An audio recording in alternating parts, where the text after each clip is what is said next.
Cap 26 here, just repairs and hobbies.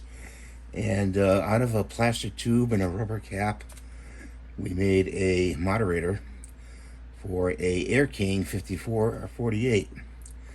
And cut a slit up here.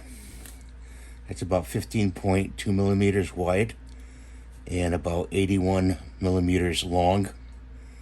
Okay, that's the key portion of this whole build. We're going to slip some curlers in there or some felt. I don't have that yet, but I'm going to put them in there so they don't ship with the pellets. There's the front of it. That's a 7 millimeter exit hole.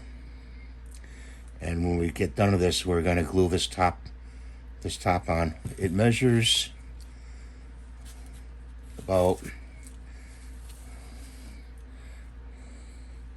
10.5 inches long.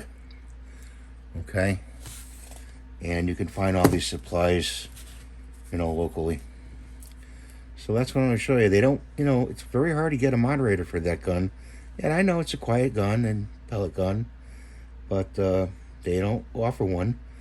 And you can't buy one, from Europe. So they won't sell it to you. So I made my own. So thanks for watching. If you have any questions, let me know. I'll have the links below and the description. Well, not the links, but I'll have the description of the materials I used. And we'll see you next time. Bye for now.